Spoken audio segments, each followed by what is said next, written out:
Hello दोस्तों, नमस्कार। स्वागत है आप सभी का आपके अपने YouTube channel target with MG Sharma में। तो दोस्तों, पेट 2023 की परीक्षा अब नज़दीक है और सभी बच्चे तैयारी में व्यस्त हैं। परीक्षा का डेट भी फिक्स हो चुका है, जिसमें सिलेबस के अनुसार प्रैक्टिस बहुत ही मायने रखता है। अर्थात जितना आप प्रैक्टिस करेंगे उसी के अनुसार आपको परीक्षा में प्रश्न मिलेंगे और आप सही सही हल कर पाएंगे। तो दोस्तों, परीक्षा पैटर्न पर आधारित प्रश्नों की श्रृंखला में आज हम लेकर उपस्थित हैं रुक्मणी पब्लिकेशन के द्वारा प्रकाशित प्रैक्टिस सीरीज को, जिसमें आज हम करने वाले हैं प्रैक्टिस सेट 3। इसके पहले 2 प्रैक्टिस सेट हमारे चैनल पर ऑलरेडी अपलोड किए जा चुके हैं। दोस्तों, प्रश्नों की श्रृंखला में निरंतर बने रहने के लिए चैनल को सब्सक्राइब कर लें और साथ ही साथ बेल आइकन को प्रेस कर लें, जिससे आने वाले सभी वीडियो का नोटिफिकेशन आपको मिलता रहे और कोई भी वीडियो मिस ना हो। और इस प्रैक्टिस सेट का PDF प्राप्त करने के लिए आप वीडियो के डिस्क्रिप्शन में दिए गए टेलीग्राम लिंक को ज्वाइन कर लें और साथ में मुफ्त टेलीग्राम से PDF प्राप्त करते रहें। तो देर ना करते हुए आज के सेशन की शुरुआत करते हैं, जिसमें हमारा पहला प्रश्न है। तो दोस्तों, पहला प्रश्न देखते हैं। तो पहला प्रश्न दिया गया है, ये है, पहला मुगल बादशाह कौन था? हुमायूं, बाबर, जहांगीर और शेरशाह। तो इसका सही जवाब हो जाएगा, जो मुगल बादशाह का पहला मुगल बादशाह था तो वो था बाबर। बाबर, इसका बी ऑप्शन राइट आंसर हो जाएगा।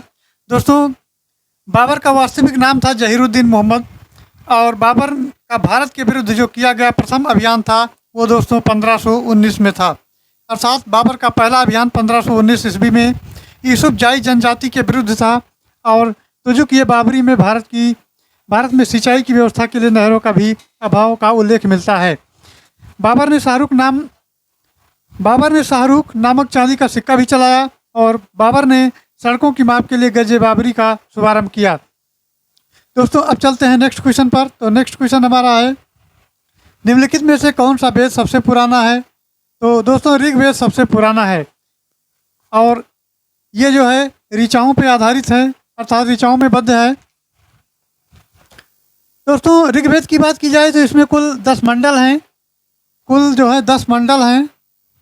और सूक्त की बात की जाए दोस्तों तो 1028 सूक्त हैं, 1028 सूक्त हैं और 10,462 ऋचाएँ हैं। कितनी? 10,462 ऋचाएँ हैं। और ऋग्वेद का पहला और 10वां मंडल सबसे अंत में जोड़ा गया है। और दोस्तों, ऋग्वेद के 2 ब्राह्मण ग्रंथ हैं, ऐत्रेय और कौशिकी। चलिए आगे बढ़ते हैं और नेक्स्ट प्रश्न देखते हैं। तो नेक्स्ट हमारा है प्रश्न संख्या 3। प्रश्न संख्या 3 की बात की जाए तो अकबरनामा अबुल फजल द्वारा और खंडों में रचित अकबर के शासनकाल का इतिहास है। तो ये कितने खंडों में विभाजित किया गया है? 5 है, 2 है, 3 है, 4 है। तो दोस्तों, ये 3 खंडों में विभाजित किया गया है। कितने खंडों में विभाजित किया गया है? 3 खंडों में विभाजित किया गया है। मित्रों, अगर अकबरनामा की बात की जाए तो मोहम्मद फजल के द्वारा 3 खंडों में रचित ये अकबर के शासनकाल में रचित इतिहास है। और पहला भाग में अकबर के पूर्वजों अर्थात ये तैमूर से लेकर हुमायूं तक के मुगल शासकों के इतिहास के बारे में वर्णन किया गया है और दूसरा भाग में अकबर के शासनकाल का वर्णन किया गया है। और बात रही तीसरे भाग में, तो तीसरे भाग में आईने अकबरी है, जो मुगल प्रशासन का डाटा है। दोस्तों, अकबरनामा को तैयार करने में अबुल फजल ने फारसी भाषा में लिखे गए ग्रंथों की सहायता ली है। इसमें तुजुक ए बाबरी, हुमायूं नामा और ताजकीरात इल वाकियात तथा तारीख रसीदी प्रमुख थे। और मुगल कालीन विद्वान अबुल फजल ने अमेरिका की खोज का भी उल्लेख किया है। अबुल फजल की हत्या सलीम के इशारे पर ओरछा के बुंदेला सरदार वीर सिंह देव ने किया था और मुगल शासन व्यवस्था में स्थापित करने का श्रेय भी अकबर को जाता है। तो अब चलिए आगे बढ़ते हैं और अगला क्वेश्चन देखते हैं। तो मित्रों, हमारा अगला क्वेश्चन है क्वेश्चन नंबर 4। ज्योतिबा फूले द्वारा निम्नलिखित में से किस संघ संगठन की स्थापना की गई थी? तो ये है ऑप्शन में ब्रह्म समाज, सत्य शोधक समाज, प्रार्थना समाज या आर्य समाज। तो इसका सही उत्तर हो जाएगा जो ऑप्शन बी के साथ जाता है, सत्य शोधक समाज। ज्योतिबा फूले द्वारा सत्य शोधक समाज की स्थापना की गई है। ज्योतिबा बाई फूले का जन्म जो है 1827 ईस्वी में माली के घर में हुआ था और इन्होंने शक्तिशाली गैर ब्राह्मण आंदोलन का संचालन किए थे। और इन्होंने अपनी पुस्तक गुलामगिरी जो 1873 में प्रकाशित हुई थी, 1873 में प्रकाशित हुई थी, ये अपने संगठन सत्य शोधक समाज के द्वारा पाखंडी ब्राह्मणों और उनके अवसरवादी धर्म ग्रंथों से निम्न जातियों की रक्षा की आवश्यकता पर बल दिया है। चलिए आगे बढ़ते हैं और अगला क्वेश्चन देखते हैं। तो दोस्तों अगला क्वेश्चन हमारा है क्वेश्चन नंबर 5।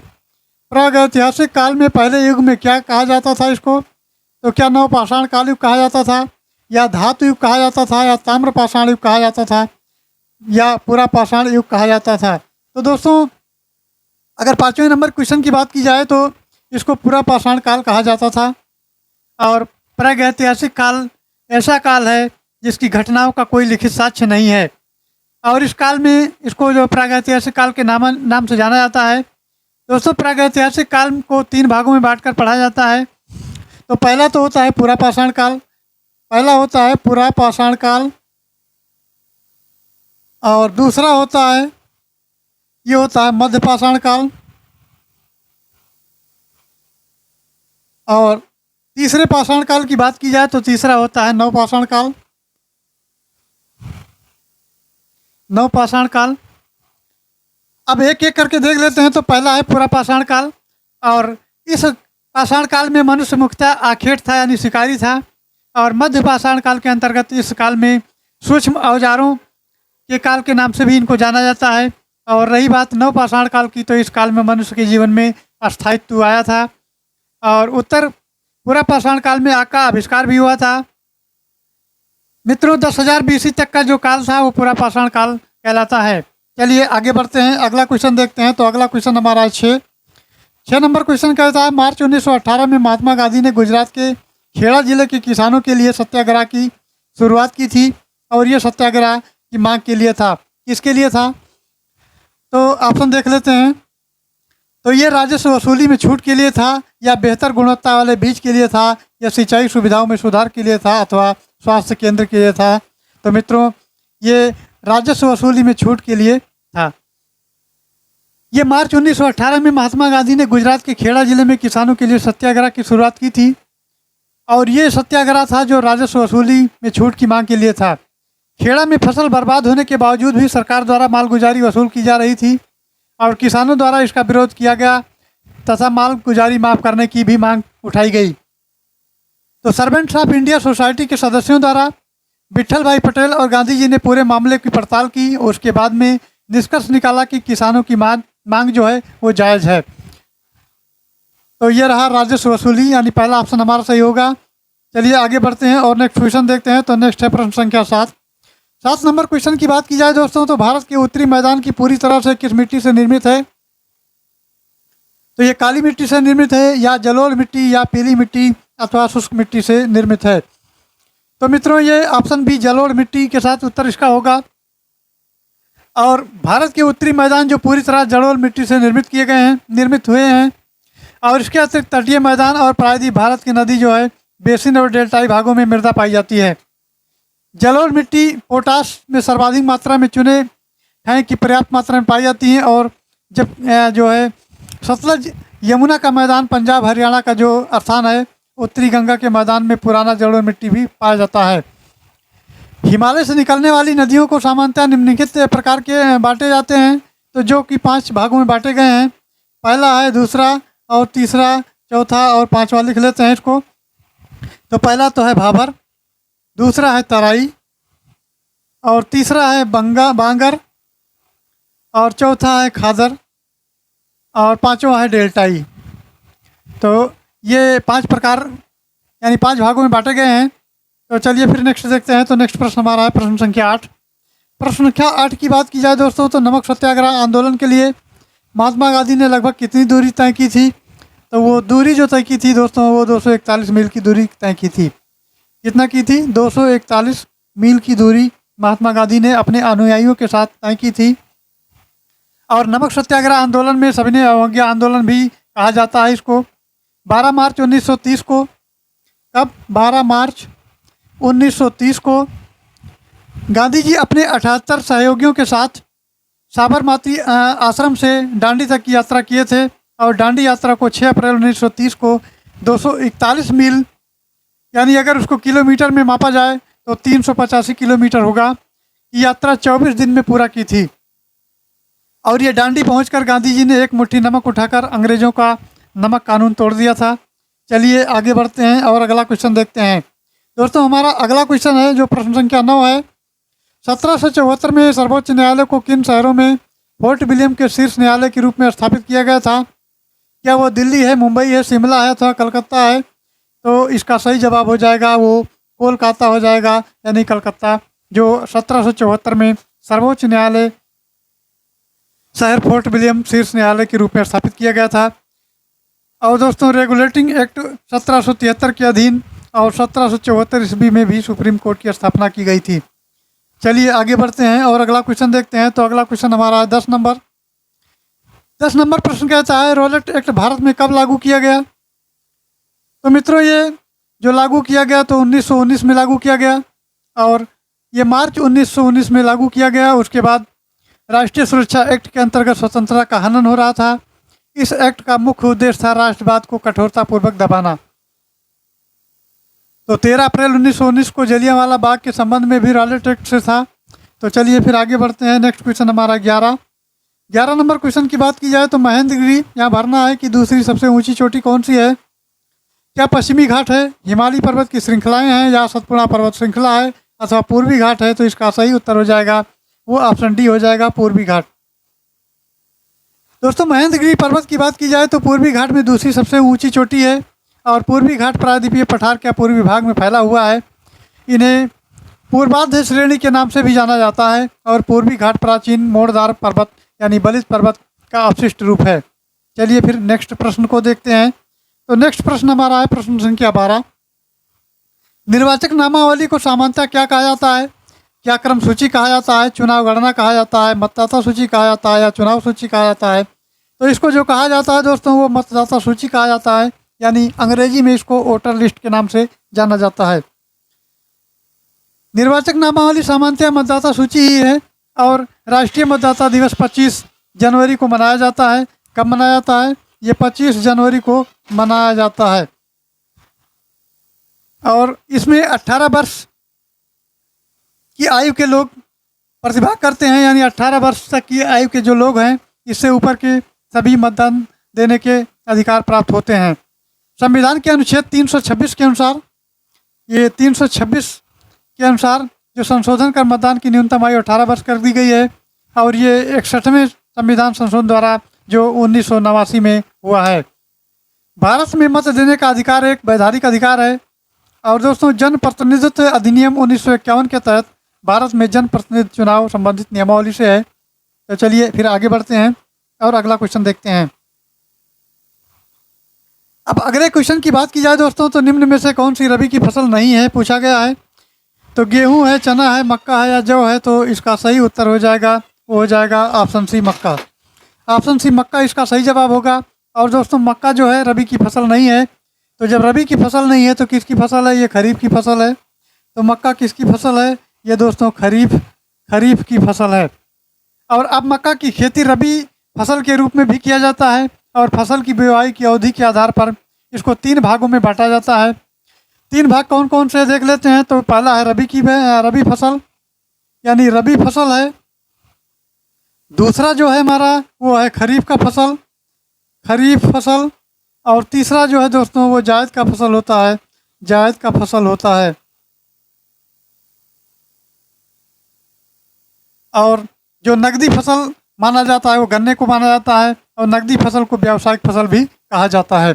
चलिए फिर आगे बढ़ते हैं और अगले क्वेश्चन को देखते हैं। तो अगला क्वेश्चन हमारा है निम्न में से कौन सा भारत का प्रमुख लौह निर्यात बंदरगाह है? विशाखापट्टनम है, तूतीकोरिन है, मारमुगाओ है या कांडला है? तो इसका सही उत्तर हो जाएगा दोस्तों तो वो हो जाएगा ऑप्शन सी, ये मारमुगाओ होता है। और मारमुगाओ बंदरगाह जो है गोवा में स्थित है। कहाँ पे स्थित है? गोवा में स्थित है, जिसकी राजधानी पणजी है। और कांडला बंदरगाह ज्वारीय बंदरगाह है। तूतीकोरिन जो बंदरगाह है वो तमिलनाडु में स्थित है और विशाखापट्टनम भारत का सबसे गहरी प्राकृतिक बंदरगाह है और बड़े बंदरगाह संघ सूची में भी शामिल है। चलिए नेक्स्ट देखते हैं। नेक्स्ट हमारा है 15 नंबर। तो आ जाते हैं जल्दी से 15 नंबर पर। तो 15 नंबर कहता है तो 15 नंबर दोस्तों है ओजोन परत निम्न में से किस मंडल में स्थित है? तो क्या तापमंडल यानी जिसको अंग्रेजी में कहते हैं थर्मोस्फीयर, मध्य मंडल ये मेसोस्फीयर है, समताप मंडल ये स्ट्रेटोस्फीयर है या क्षोभ मंडल, तो ये टोपोस्फीयर है। तो इसका सही उत्तर हो जाएगा, वो हो जाएगा ऑप्शन सी, समताप मंडल यानी स्ट्रेटोस्फीयर हो जाएगा। समताप मंडल जो 32 से लेकर के और 50 तक, यानी 32 से लेकर के 50 किलोमीटर के बीच ओजोन परत में पाया जाता है। और ओजोन परत जो है पराबैंगनी किरण को रोककर पृथ्वी पर आने वाली हानिकारक किरणों से बचाता है। ओजोन पर छिद्र सर्वप्रथम जो है 1985 में देखा गया था। कब देखा गया है? 1985 ईस्वी में देखा गया है कि ओजोन परत जो है परत में छिद्र है। आर्कटिक क्षेत्र में ओजोन परत में छिद्र देखा गया है और ओजोन परत की रक्षा के लिए ये 16 सितंबर 1987 को जो देखा गया, अर्थात तो ये देखा गया 1985 में, और 16 सितंबर 1987 में जो इसको मॉन्ट्रियल समझौता हुआ और क्षोभ मंडल में सभी प्रकार की भौतिक घटनाएं घटित होती हैं। दोस्तों समताप मंडल का जो है शांत मंडल भी कहा जाता है इसको। चलिए आगे बढ़ते हैं, 16वां नंबर क्वेश्चन देखते हैं।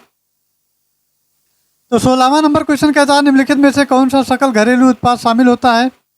तो अंतिम वस्तुओं की बिक्री है, अदला बदली किए गए माल की सेवाएं हैं, उपयोग में किए गए सामानों की बिक्री है, या अंतरण भुगतान है। तो इसका सही उत्तर हो जाएगा वो ऑप्शन ये हो जाएगा, अंतिम वस्तुओं की बिक्री हो जाएगा। भारत में एक क्षमा करना, भारत में एक वित्त वर्ष 1 अप्रैल से 31 मार्च तक का होता है। 1 अप्रैल से लेकर के और 31 मार्च तक का जो समय होता है भारत में वित्त वर्ष के नाम से जाना जाता है। और इसका आकलन राष्ट्रीय अथवा किसी उपभोग सकल निवेश सरकारी और व्यापार शेष योगफल के द्वारा किया जाता है। तो चलिए फिर आगे बढ़ते हैं। नेक्स्ट हमारा है 17 नंबर। 17 नंबर क्वेश्चन की यदि बात की जाए दोस्तों, तो यह है निम्नलिखित में से कौन सा शुद्ध घरेलू उत्पाद की अवधारणा सबसे अच्छा निरूपण करता है? तो क्या जीडीपी प्लस विदेशों से आय होता है, जीडीपी माइनस विदेशों से आय होता है, जीडीपी मूल्य ह्रास होता है, या जीएनपी मूल्य ह्रास होता है? तो इसका सही उत्तर हो जाएगा वो ऑप्शन सी हो जाएगा, जीडीपी में मूल्य ह्रास है।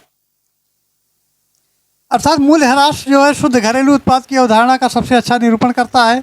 और शुद्ध घरेलू उत्पाद जो है किसी अर्थव्यवस्था का वो सकल घरेलू उत्पाद होता है जिसमें 1 वर्ष के दौरान होने वाले मूल्य ह्रास को घटाकर प्राप्त किया जाता है। चलिए नेक्स्ट देखते हैं। तो नेक्स्ट है 18 नंबर। 18 नंबर क्वेश्चन की यदि बात की जाए तो निम्न में से किसको अचल संपत्ति के रूप में वर्गीकृत नहीं किया जाता? नहीं ध्यान रखना है, इमारतें हैं, साधन हैं, कच्चा माल है, या मशीनें हैं। तो किसको नहीं किया जाता? तो दोस्तों वो कच्चे माल को नहीं किया जाता है। संपत्ति 2 भागों में बटा होता है, एक होता है चल संपत्ति और दूसरा होता है अचल संपत्ति। एक होता है चल संपत्ति, दूसरा होता है अचल संपत्ति। तो अचल संपत्ति में सबसे महत्वपूर्ण है कि भूमि और उससे जुड़ी वस्तुएं होती हैं, और भूमि प्राकृतिक द्वारा प्रदत्त सबसे अमूल्य धरोहर होता है। और अचल और चल पूंजी मिलकर उत्पादन का साधन उपलब्ध कराते हैं। और अचल संपत्ति जो रियल स्टेटमेंट यानी वास्तविक संपत्ति इसको भी कहा जाता है। तो चल संपत्ति जो सुगमता से एक स्थान से दूसरे स्थान पर हस्तांतरित की जा सके, जैसे सोना और रुपया आदि, तो ये तो चल संपत्ति है। और अचल संपत्ति वो होती है जो हमारी अमूल्य धरोहर होती है। चलिए आगे बढ़ते हैं। नेक्स्ट हमारा है प्रश्न संख्या 19। 19 नंबर क्वेश्चन कहता है जीडीपी में तृतीय क्षेत्र का योगदान बड़ा है, लेकिन ये रोजगार में किस क्षेत्र का योगदान वर्तमान में सबसे ज़्यादा है? उद्योग है, प्राथमिक क्षेत्र है, सूचना प्रौद्योगिकी है, या द्वितीय क्षेत्र है? तो ये इसका ऑप्शन हो जाएगा प्राथमिक क्षेत्र, अर्थात बी ऑप्शन इसका सही होगा। और जीडीपी में तृतीय क्षेत्र का योगदान बड़ा है, लेकिन रोजगार सृजन में प्राथमिक क्षेत्र का योगदान वर्तमान में सबसे अधिक है। और प्राथमिक क्षेत्र में रोजगार का योगदान जो है सर्वाधिक है। कृषि क्षेत्र का रोजगार में योगदान लगभग 48% है। कितना है? 48% है। और तृतीय क्षेत्र का योगदान जो जीडीपी में लगभग वो 55% है। चलिए इसी क्रम में आगे बढ़ते हैं दोस्तों। तो हमारा अगला क्वेश्चन आता है 20 नंबर क्वेश्चन देखते हैं। तो ये क्वेश्चन दिया गया है, इनमें से कौन सा वो गतिविधि है जिन्हें तृतीय क्षेत्र के रूप में वर्गीकृत किया जाता है? चलिए 1 मिनट इसको पुनः पढ़ देते हैं, तो ये छोटा करना पड़ेगा। तो दोस्तों ये क्वेश्चन जो हमारा है, इनमें से कौन सी वो गतिविधि है जिसमें तृतीय क्षेत्र के अंतर्गत वर्गीकृत नहीं किया गया है? भंडारण है, बैंकिंग है, परिवहन है, या मछली पकड़ना है?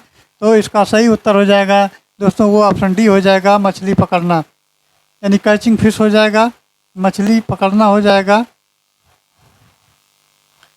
तो ये डी ऑप्शन इसका सही जवाब होगा। और मछली ये पकड़ना प्राथमिक क्षेत्र के अंतर्गत आता है और तृतीय क्षेत्र के अंतर्गत सेवा क्षेत्र आता है, जिसमें व्यापार होता है, यातायात होते हैं, चिकित्सा होता है, ऊर्जा संचार होता है, होटल होता है, शिक्षा होता है और भवन निर्माण, ये सभी जो है तृतीय क्षेत्र के अंतर्गत आते हैं। इसी क्रम में अल्प विकसित देशों में जीडीपी में प्राथमिक क्षेत्र का योगदान सर्वाधिक होता है। और दोस्तों द्वितीय क्षेत्र के अंतर्गत विनिर्माण क्षेत्र आता है। अब आगे बढ़ते हैं और अगला क्वेश्चन देखते हैं। तो अगला हमारा क्वेश्चन जो है 21 नंबर है। भारतीय संविधान को हाथों से लिखने वाला व्यक्ति कौन था? प्रेम बेरिया। एक मिनट, ये दोस्तों ऑप्शन जो दिए गए हैं, हमारा 21 नंबर क्वेश्चन है, इसको देख लेते हैं। तो भारतीय संविधान को हाथों से लिखने वाला व्यक्ति कौन था? प्रेम बिहारी नारायण रायजादा, कन्हैया लाल मणिक लाल मुंशी और बाला साहेब गंगाधर खेर और श्यामा प्रसाद मुखर्जी। तो इसका सही जवाब हो जाएगा दोस्तों, वो ऑप्शन ये हो जाएगा, प्रेम बिहारी नारायण रायजादा जो थे वो संविधान को हाथों से लिखने वाले व्यक्ति थे। और मूल संविधान एक प्रवाहमय शैली है, इसके द्वारा हस्तलिखित किया गया है। मूल संस्करण का सौंदर्यीकरण और सजावट शांति निकेतन के कलाकारों ने किया, जिसमें नंदलाल बोस और व्यूहर राम मनोहर सिन्हा जो है शामिल थे।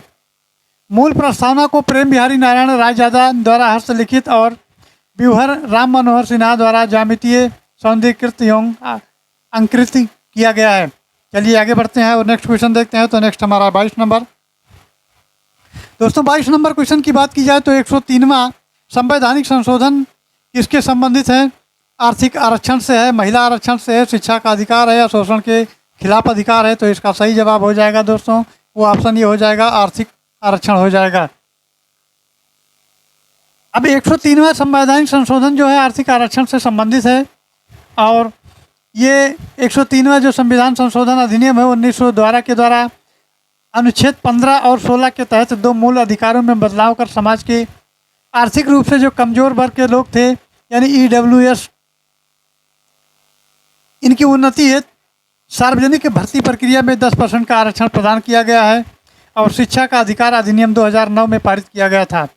शिक्षा का अधिकार भारतीय संविधान के अनुच्छेद 21 का के अंतर्गत ये मौलिक अधिकार हैं। तो चलिए फिर आगे बढ़ते हैं और नेक्स्ट क्वेश्चन देखते हैं। तो नेक्स्ट हमारा है 23 नंबर। 23 नंबर क्वेश्चन की बात की जाए तो जम्मू और कश्मीर का संविधान किस वर्ष अपनाया गया? तो ऑप्शन दिए गए हैं 1954 है, 1950 है, 1956 है और 1958 है। तो दोस्तों ये कब जो है अपनाया गया? तो ये अपनाया गया 1956 में। और ये जम्मू कश्मीर का संविधान 1956 में अपनाया गया और अनुच्छेद 370 और 35A में जम्मू कश्मीर राज्य को विशेष उपबंध प्रदान किया गया, यानी विशेष राज्य दर्जा दिया गया। और अनुच्छेद 370 के अनुसार जम्मू कश्मीर में रक्षा, वित्त और विदेश मामलों को छोड़कर भारतीय संविधान का कोई अन्य प्रावधान लागू नहीं होता था। विशेष प्रावधान के आधार पर जम्मू कश्मीर राज्य का अपना एक अलग संविधान था, जो जम्मू कश्मीर की संविधान सभा द्वारा तैयार किया गया था। तो चलिए दोस्तों आगे बढ़ते हैं और अगले क्वेश्चन को देखते हैं। तो अगला क्वेश्चन हमारा है 24 नंबर क्वेश्चन की बात कर लेते हैं।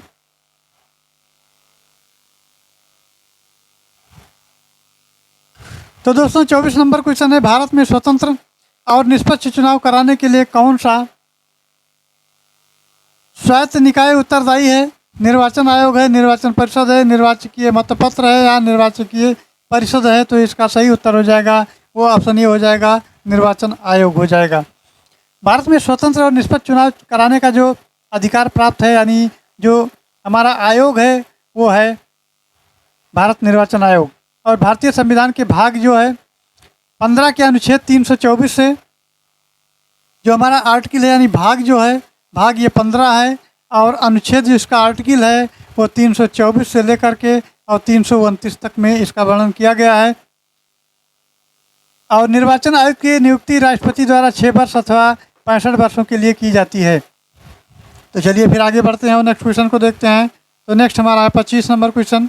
25 नंबर क्वेश्चन की बात की जाए तो भारत के संविधान में आरंभ के समय में कितने अनुच्छेद थे? क्या 393 थे, 395 थे, 394 थे या 392 थे। तो दोस्तों कितने थे? तो वो थे 395।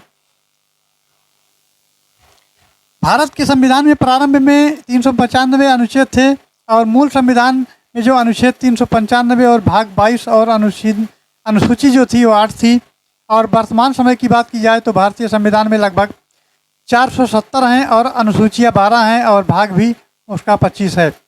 भारतीय संविधान का निर्माण और कैबिनेट मिशन के प्रस्ताव पर संविधान सभा द्वारा किया गया और भारतीय संविधान विश्व की सबसे लंबी संविधान है। ये सबसे बड़ा विशेषता जो भारतीय संविधान की है। चलिए 26 नंबर क्वेश्चन देख लेते हैं। तो 26 नंबर कहता है, यह जो लोग द्विफोकसी लेंस लगाते हैं उनमें पाया जाता है। तो मोतियाबिंद पाया जाता है या दूर दृष्टि दोष पाया जाता है, निकट दृष्टि दोष पाया जाता है या जरा दृष्टि दोष पाया जाता है। तो दोस्तों उनमें जो पाया जाता है वो जरा दृष्टि दोष पाया जाता है। क्यों पाया जाता है?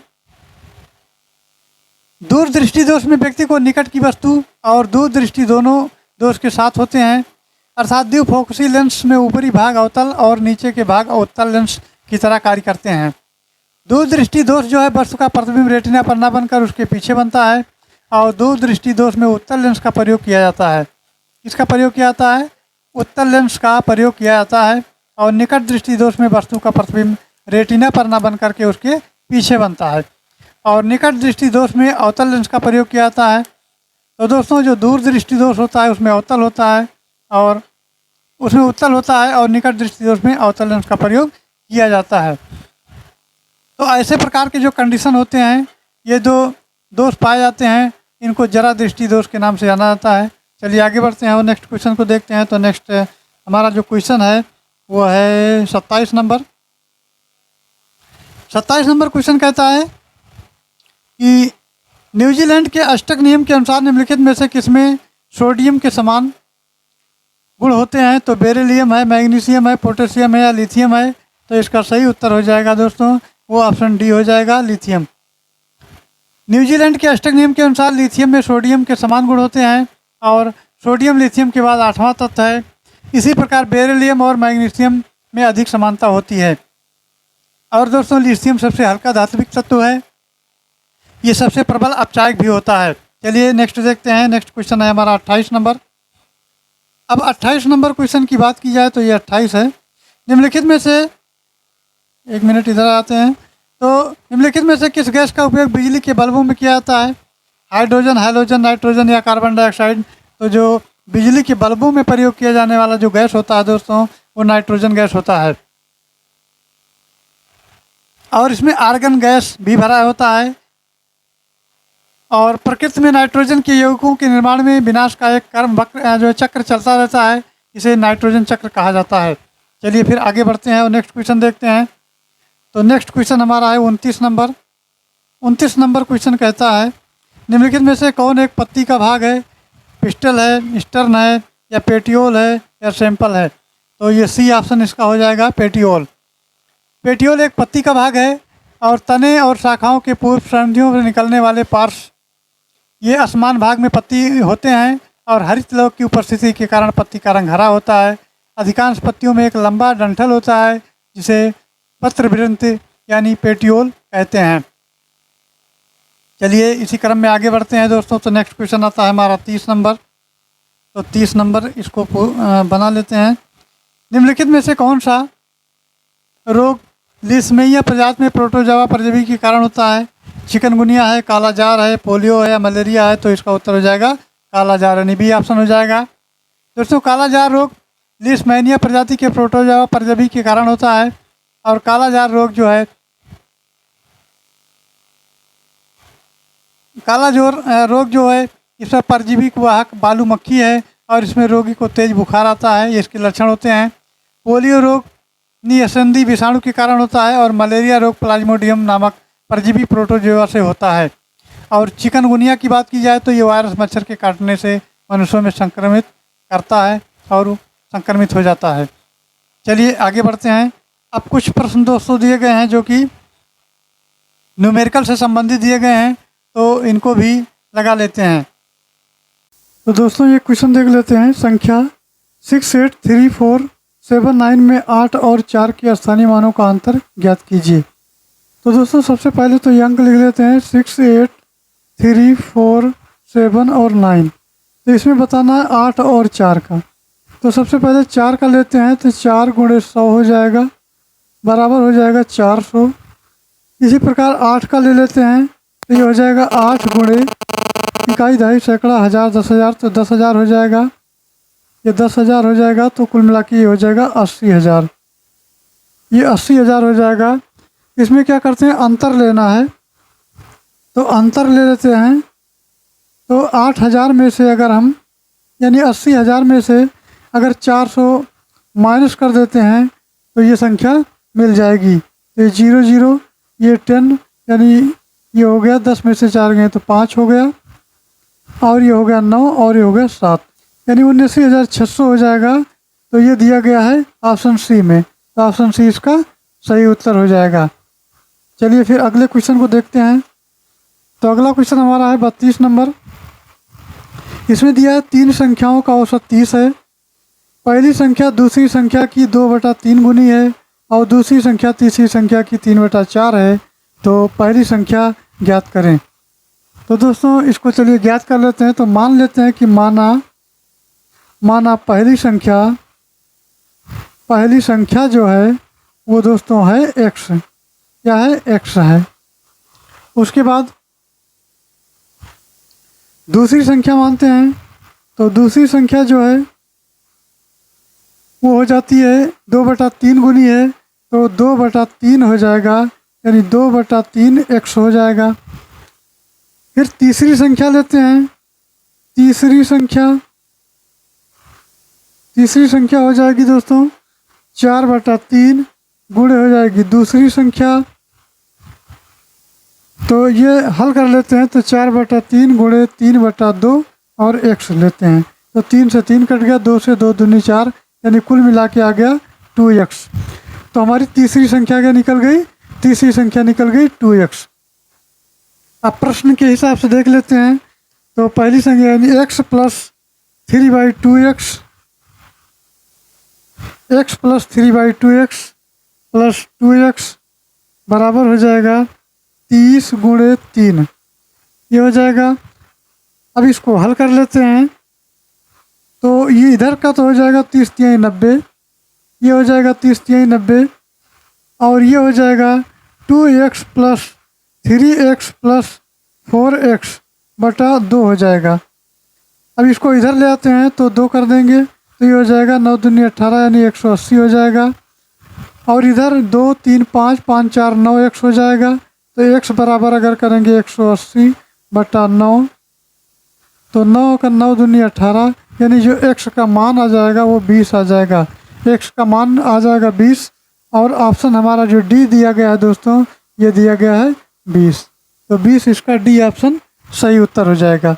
चलिए फिर आगे बढ़ते हैं और नेक्स्ट क्वेश्चन को देखते हैं। तो नेक्स्ट क्वेश्चन हमारा है दोस्तों 33 नंबर। 33 नंबर कहता है 85% साक्षरता दर वाले किसी शहर की जनसंख्या 2500 है। यदि पुरुष जनसंख्या में 55% और उसमें 92 साक्षर हैं, तो शहर में महिलाओं की साक्षरता दर ज्ञात करना है। चलिए तो फिर ज्ञात करते हैं। तो सबसे पहले तो इसको देख लेते हैं, इसमें कुल साक्षर कितने हैं। तो कुल साक्षर की बात करें तो कुल साक्षर लिखते हैं, ये हो जाएगा 2500, और 2500 का जो हो जाएगा 85%। तो दोस्तों ये यानी 85 और गुणे 25 हो जाएगा, तो ये कुल मिला के आ जाएगा 2125, ये आ जाएगा 2125। अब दोस्तों देखते हैं पुरुष साक्षर में, तो ये हो जाएगा 2500 रहेगा, और गुणे कुल 55% हैं, तो ये निकाल देंगे, तो ये हो जाएगा 55 और गुणे 25। तो इसका मान जो आ जाएगा दोस्तों वो आ जाएगा 1375। अब 1375 को 92% से निकाल देते हैं, तो ये हो जाएगा 1375 गुणे 0.92। तो इसका जो ओवरऑल मान आ जाएगा वो आ जाएगा 1265। अब देखिए महिला साक्षर की संख्या निकाल लेते हैं। तो महिला साक्षर महिला साक्षरता की बात की जाए तो 2125 और माइनस 1265। अगर इसको घटाएंगे दोस्तों तो आ जाएगा 860। अब कुल महिला की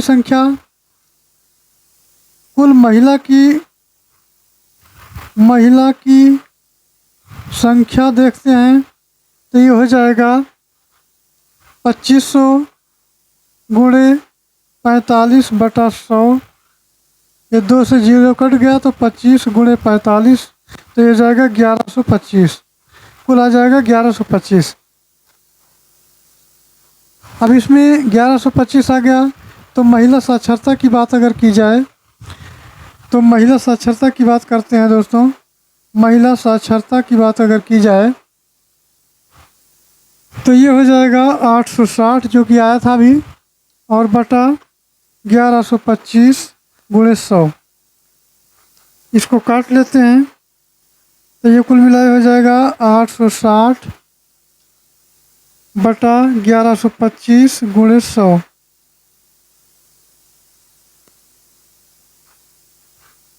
तो इसको तोड़ देते हैं 86 गुणे 10 और गुणे 100 बटा 1125। इसको काटते हैं तो ये हो जाएगा 5 दूनी 10 और 5 दूनी 10 पचाम 25, 5 दूनी 10 20 हो गया, 5 चौक 20 हो गया और 5 चौक 20 हो गया और पचाम 25 हो गया। उसके बाद ये 5 9 45 हो गया और 5 दूनी 10 हो गया, तो यानी 86 गुणे 4 दूनी 8 हो गया बटा 9 हो गया। अगर इसको ओवरऑल गुणा करेंगे तो दोस्तों ये हो जाएगा 76 सही 4/9। 76 सही 4/9 आ जाएगा जो कि आंसर दिया गया है। 76 सही 4/9 बी ऑप्शन दिया गया है, तो बी इसका सही उत्तर हो जाएगा। चलिए फिर आगे बढ़ते हैं। 34 नंबर क्वेश्चन देखते हैं। तो ये 34 नंबर क्वेश्चन क्या कहता है।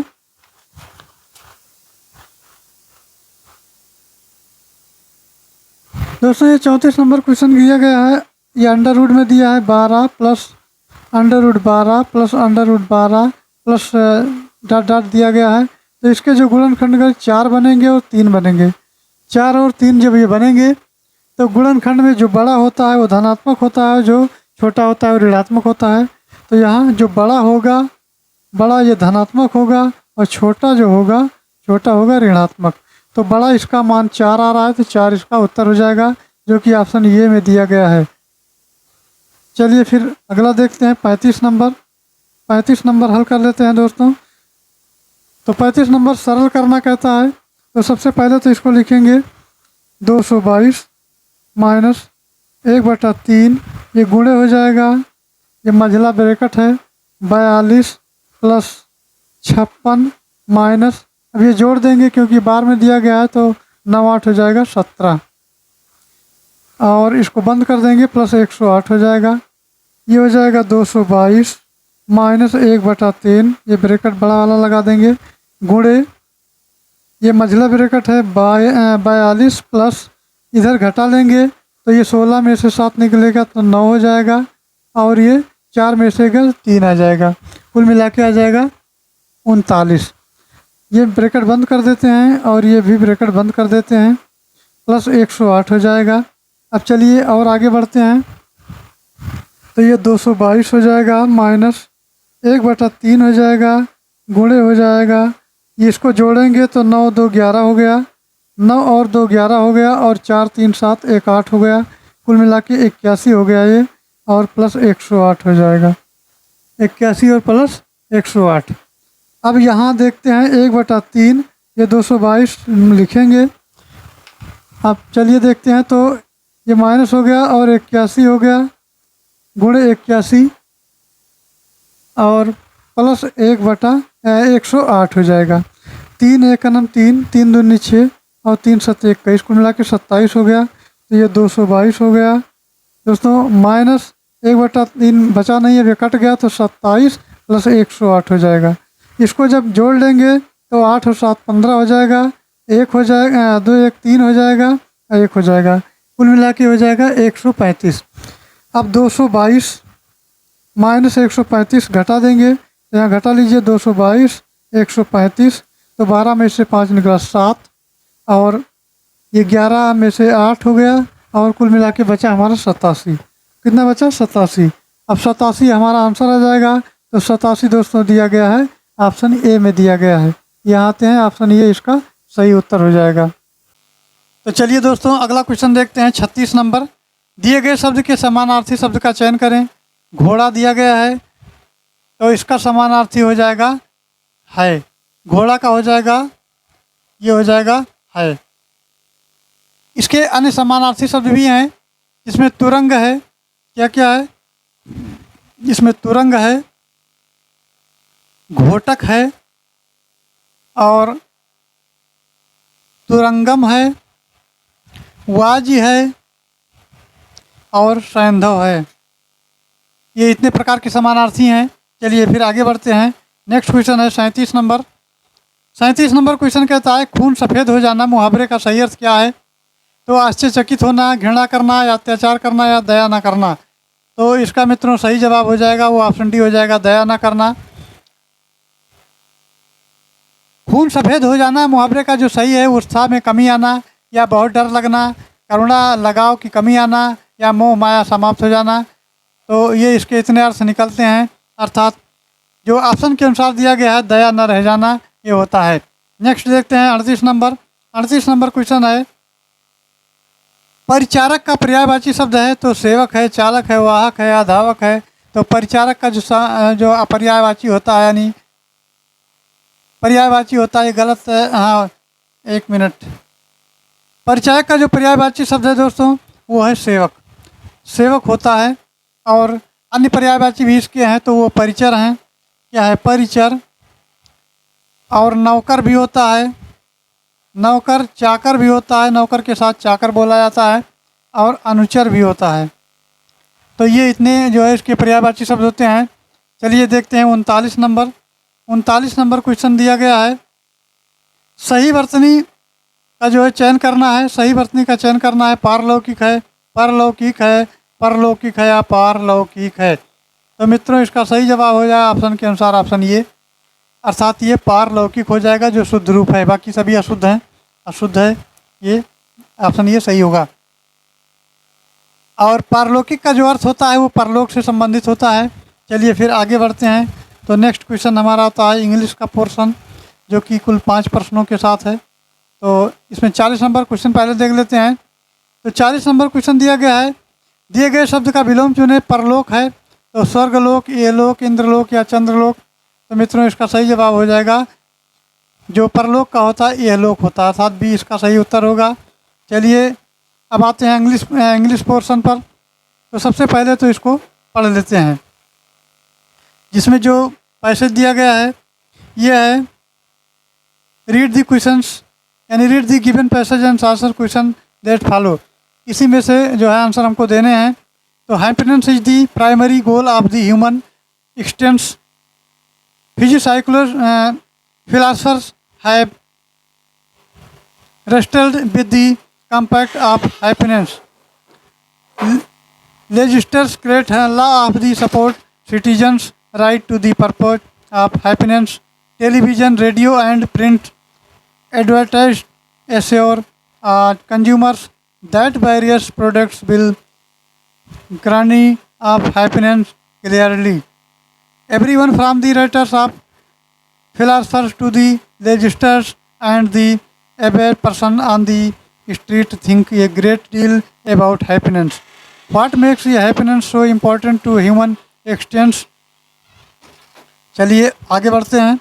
तो यह है no only does happiness feel good but it is appears to provide and variety of psychological and physical benefits. Happiness plays an significant role in enhancing good health or strengthening of immune system, promoting longevity, improving or productivity of performance and increasing reliance. Happy people work hard, play hard, have the active social life of experience good health and live longer.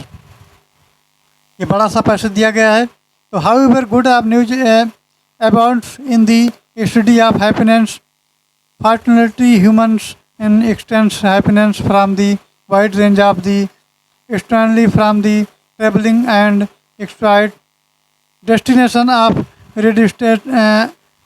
redirecting one's home from the beginning a games of sectors of eating and delicious meal, simply watching favorite television show the language at the funny joke can boot up distressed mood, while the happiness protected such of experience tends so to be short-lived, set conditions to promote a more long-lasting and durable state of happiness as a lifestyle of wide social network. Believing in the meaningful reasons for one of extents and insulating goals of the achieving them. चलिए फिर आगे बढ़ते हैं। तो ये है suspensionally income is not the primary factor of the determining a person a level of happiness once of the basic needs of food, clothing and shelter have been met. More important is one of the social networks of having close friends and family of vital to one's of overall lives and happiness. Even sharing one's of home with the animals and companion can make persons happier. ये पढ़ना important होता है और ये passage जो दिया गया है बिना पढ़े इसका उत्तर देना संभव नहीं है। तो इसके आधार पर इसको सबसे पहले पढ़ना है, उसके बाद में इसके आधार पर दिए गए पैसेज के आधार पर प्रश्नों के उत्तर देना है। चलिए देखते हैं। तो पहला क्वेश्चन है which of the following can सिमुलेटिव long lasting of happiness. तो सोशल नेटवर्किंग है और विनिंग ये गेम है या ट्रेवलिंग है या डिलीशियस फूड है। तो मित्रों इसका सही जवाब हो जाएगा, वो हो जाएगा ऑप्शन ये, क्योंकि सोशल नेटवर्किंग जो है इस पैसेज में मिला है, दिया गया है, तो इसका सही जवाब हो जाएगा सोशल नेटवर्किंग। अब चलिए नेक्स्ट देखते हैं। तो 42 नंबर क्वेश्चन देख लेते हैं। तो those who are happy have a big immune system, lead a long and healthy life, make large of product happiness and be products that guarantee happiness. तो इसका सही उत्तर हो जाएगा दोस्तों, वो हो जाएगा ऑप्शन बी। इस पैसेज के अनुसार option B lead a long of healthy life जो कि मिला है।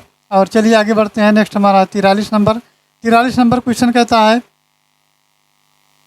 तो ये है which of the following quotes of most apt in the passage. तो ऑप्शन है happiness is the from of courage, you can find of happiness even the little things of life, happiness and Sundays run parallel to each other and if you want happiness so for life time help someone. तो इसका सही उत्तर हो जाएगा 43 का दोस्तों, वो option B हो जाएगा, you can find the happiness even the little things of life. ये बी इसका सही उत्तर हो जाएगा। चलिए आगे बढ़ते हैं। नेक्स्ट हमारा है 43 नंबर। अच्छा 43 तो था, 44 नंबर है। 44 नंबर क्वेश्चन कहता है select the most appropriate synonyms of given words. तो गिवन वर्ड जो दिया गया है वो एम्पेल दिया गया है, इसका मतलब होता है पर्याय। इसका मतलब जो होता है वो होता है पर्याप्त।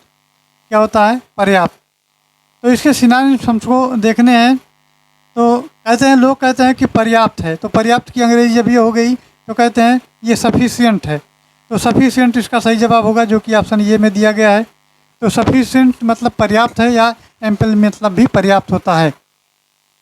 अब इसी क्रम में देख लेते हैं। तो सफिशिएंट मीन्स होता है पर्याप्त हो गया, और ये मेगर मीन्स होता है अल्प होता है, इसका मतलब अल्प होता है। और नैरो का मतलब होता है ये संकीर्ण होता है, संकीर्ण।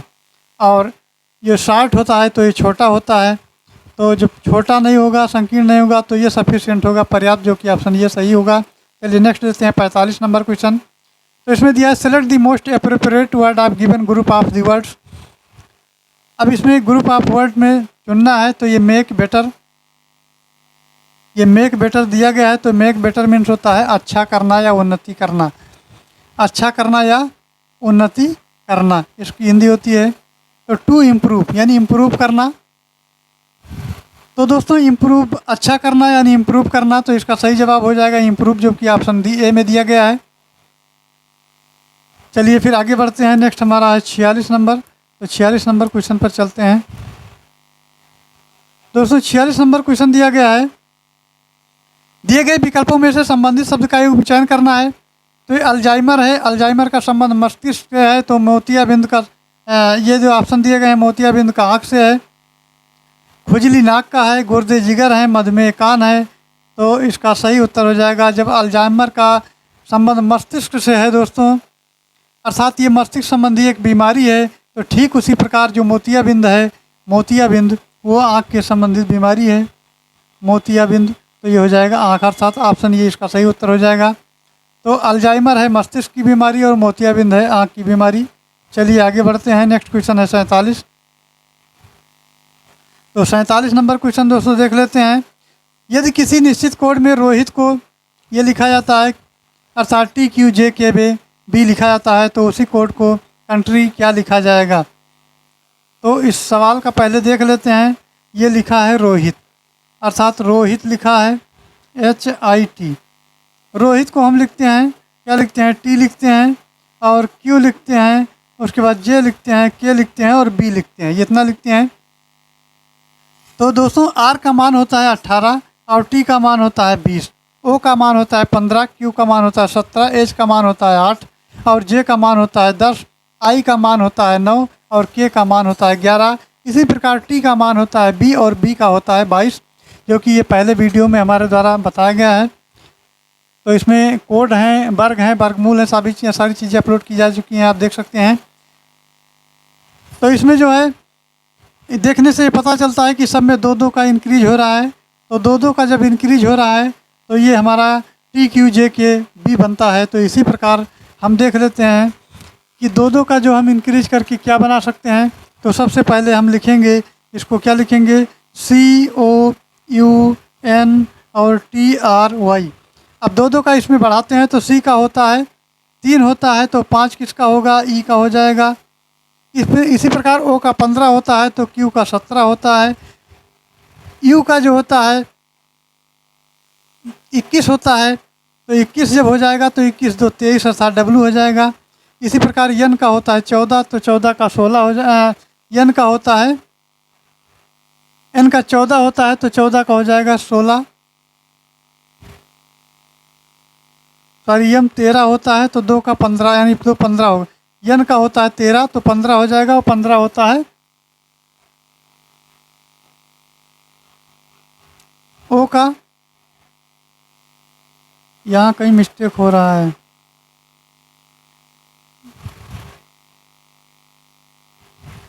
एक मिनट थोड़ा सा इसको मिटा लेते हैं। तो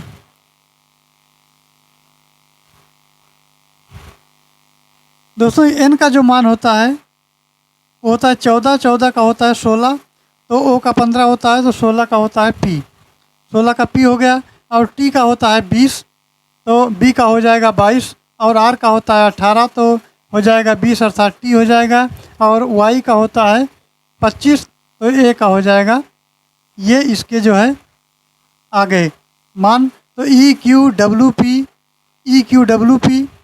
और BTA, तो BTA अर्थात इसमें देखते हैं BTA लास्ट में आना चाहिए, तो UTA गलत है, PAT गलत है और PTE गलत है, तो BTA इसी में आ रहा है। तो यही इसका D ऑप्शन राइट आंसर हो जाएगा, इसका राइट आंसर उत्तर हो जाएगा दोस्तों। चलिए फिर आगे बढ़ते हैं, नेक्स्ट देखते हैं। तो नेक्स्ट है 48 नंबर। 48 नंबर क्वेश्चन की यदि बात की जाए तो 4 विकल्प दिए गए हैं, जिनमें से 3 किसी तरह से एक समान है जबकि एक अलग है, तो असंगत का चयन करना है। असंगत इसमें कौन सा है? तो सबसे पहले इस सवाल को लिख लेते हैं। तो C है, उसके बाद पहले विकल्प के अनुसार चलते हैं। तो C के बाद में फिर आता है F आ गया, और F के बाद में आता है J। तो C का होता है मान 3 और F का मान होता है 6 और J का मान होता है 10। तो 3 3 6 4 10, यानी इसमें जो वृद्धि हो रहा है तो इसमें 3 की वृद्धि हो रही है, इसमें 4 की वृद्धि हो रही है। इसी प्रकार 3 और 4 की वृद्धि हो गई तो यहाँ लिख देते हैं 3 की, यहाँ 3 और 4 की वृद्धि हो गई दोस्तों। इसी प्रकार G है और J है, तो G का होता है 7 और J का होता है 10, तो इसमें 3 की वृद्धि हुई। और J का होता है 10 और M का होता है 13, तो इसमें भी 3 की वृद्धि हुई, अर्थात इस वाले में 3 की वृद्धि हुई। इसी प्रकार T का होता है 20 और W का होता है 23, तो 3 की वृद्धि हुई। और डब्लू का होता है 23 और जेड का होता है 26, इसमें भी 3 की वृद्धि हुई। इसी प्रकार डी है, डी का मान 2 होता है, 4 होता है, और 4 के बाद फिर 7 होता है तो 3 की वृद्धि हुई, और 7 के बाद ये 10 होता है तो 3 की वृद्धि हुई। अर्थात इसमें 3 3 3 वाले हैं, तो बी ऑप्शन, सी ऑप्शन और डी ऑप्शन ये 3 3 वाले हैं, जबकि आपका ये ऑप्शन जो है इससे भिन्न है और असंगत का चुनाव करना है। तो इसमें एक 3 है, एक 4 है, तो 4 और 3 ये डिफरेंस है, बाकी में 3 3 का अंतर है। तो दोस्तों इसका सही जवाब हो जाएगा जो ऑप्शन ये हो जाएगा, ऑप्शन ये इसका सही उत्तर हो जाएगा। चलिए देखते हैं नेक्स्ट है हमारा 49 नंबर। 49 नंबर की यदि बात की जाए तो एक तस्वीर की ओर देखकर एक आदमी ने कहा कि इस आदमी का पिता मेरी पिता और मेरी कोई भाई या बहन नहीं है। किसकी तस्वीर से उसने क्या देखा था? तो अपनी तस्वीर देखा था, या चाचा की तस्वीर देखा था, या पिता की तस्वीर देखा था, या अपने पुत्र की तस्वीर देखा था। तो ये ब्लड रिलेशन से संबंधित प्रश्न है दोस्तों। तो इसके अनुसार एक तस्वीर क्यों देखकर आदमी ने कहा, तो एक तस्वीर ऐसे बना लेते हैं। ये मान लिया तस्वीर है, और ये तस्वीर में कौन सा है, वो आदमी है, इसको लिख दें तस्वीर। उसके बाद कहता है इस आदमी का पिता, तो इस आदमी का पिता यानी पिता हो गया। तो दोस्तों इस आदमी का पिता ये मान लेते हैं, और मेरा कोई भाई या बहन है, किसकी तस्वीर की ओर इशारा कर रहा है। तो जब ये इसका पिता है तो किसी और कर रहा है, और भाई बहन नहीं भी है, भी कंडीशन रखा गया है, तो वो व्यक्ति जो है स्वयं की ओर इशारा कर रहा है। तो जो स्वयं की ओर इशारा कर रहा है, तो स्वयं तो इसमें दिया गया नहीं है, लेकिन अपना तस्वीर दिया गया है, तो ऑप्शन ये इसका सही उत्तर हो जाएगा। चलिए आगे बढ़ते हैं। नेक्स्ट हमारा है 50 नंबर क्वेश्चन। यदि मंगलवार महीने की 4 तारीख को आता है तो 24 तारीख के दिन कौन सा दिन होगा? तो दोस्तों 24 तारीख के दिन अगर मंगलवार आता है तो 24 के 3 दिन बाद, यानी 24 के 3 दिन बाद की बात की जाए तो 24 में 3 जोड़ेंगे तो 27 हो जाएगा, और 4 तारीख से 27 तारीख तक दिनों की संख्या जो दोस्तों हो जाएगी वो 23 हो जाएगी, और 4 तारीख से 27 तारीख के विषम दिनों की संख्या हो जाएगी। तो कुल मिला के वो 21/7 + 2 हो जाएगा। तो ये हो जाएगी 21/7 + 2 हो जाएगा। अब इसको जब हल करेंगे तो ये 7 7 त्रिक 21, अर्थात ये कट जाएगा पूरा तो 0 हो जाएगा, और ये बचा 2, तो 2 जो है अर्थात 27 में 2 जोड़ेंगे तो 27 को कौन सा दिन आ रहा है? तो दोस्तों 24 की तारीख में अगर मंगलवार है तो 27 तारीख को क्या कह रहा है, मंगलवार महीने की, तो 27 में अगर जब मंगलवार आता है तो दोस्तों 27 तारीख में मंगलवार की बात की जाए, मंगलवार तो 2 और जोड़ेंगे तो ये हो जाएगा बुधवार और बृहस्पतिवार। तो इसका सही उत्तर जो हो जाएगा वो ऑप्शन डी हो जाएगा, बृहस्पतिवार। ऑप्शन डी इसका हो जाएगा बृहस्पतिवार। तो 50 का डी ऑप्शन सही होगा। चलिए नेक्स्ट देखते हैं। नेक्स्ट हमारा 51 नंबर क्वेश्चन है। तो 51 नंबर क्वेश्चन की बात की जाए तो अंतर्राष्ट्रीय बौद्धिक संपदा सूचकांक 2023 में भारत की रैंक क्या है? 40वां है, 42वां है, 43वां है, या 44वां है? तो मित्रों इसका सही जवाब हो जाएगा, वो हो जाएगा ऑप्शन बी, इसका 42वां रैंक है।